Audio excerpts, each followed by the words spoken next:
धीरज बेटा, गांव में इतनी बड़ी बात हो गई, हम लोग कुछ भी नहीं कर सके। अगर समय रहते चेत जाते ना प्रधान जी, तो हम बहुत सारी चीजों को टाल सकते थे।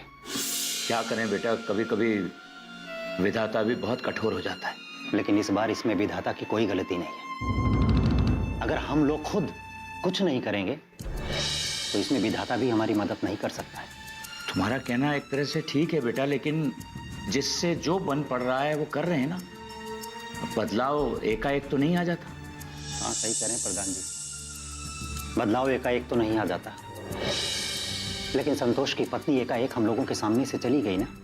व्यक्तिगत स्वार्थ में किसी इंसान की कोई कीमत ही नहीं है। इतने स्वार्थी हो गए हम, केवल अपने बारे में सोचने से ही हम समाज में रह सकते हैं। इस तरह से होगा हमारे समाज का विकास।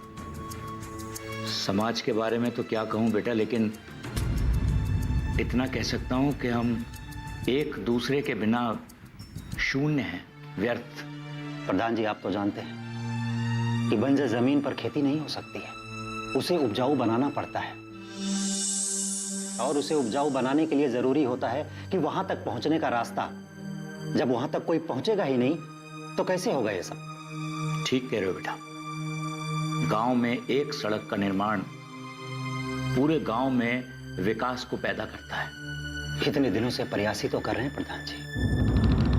माफ करना, मैं आपसे इस तरह की बात कर रहा हूं, क्या करूं। यहां दिल में बहुत तकलीफ हो रही है। जब मैं शहर पढ़ने जा रहा था तब भी ये चक्रोट ऐसे ही था, और आज जब मैं पढ़ के वापस आया हूं तब भी ये चक्रोट ऐसे ही है। इतने प्रयासों के बाद कुछ भी नहीं बदला।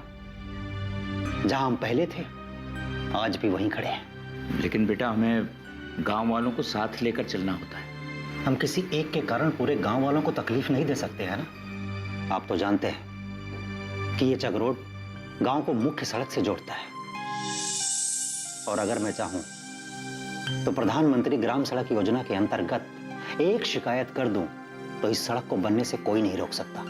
समझता हूं बेटा, यह अधिकार मुझे भी है कि गांव के किसी भी विकास में कोई भी अवरोध उत्पन्न करे तो मैं उसके साथ सख्ती से पेश आ सकता हूं। लेकिन गांव वालों की भावनाओं को भी तो ध्यान में रखना पड़ता है बेटा। आप जिन गांव वालों की भावनाओं की बात कर रहे हैं ना प्रधान जी, मैं भी उन्हीं की भावनाओं की बात कर रहा हूं, और इसी में सबका भला है। शहर के व्यापारी हमारे किसानों से उनकी फसल को खरीदना चाहते हैं, लेकिन वो हमारे गांव तक सीधा आ नहीं सकते हैं। सड़क से लेकर गांव तक खड़ी गाड़ियों में सामान पहुंचाने में उनका अतिरिक्त मूल्य चला जाता है। इससे उनका मुनाफा कम हो जाता है,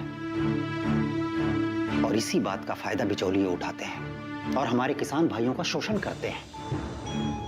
अगर सड़क हो जाए तो हमारे गांव में एम्बुलेंस आराम से आ सकती है।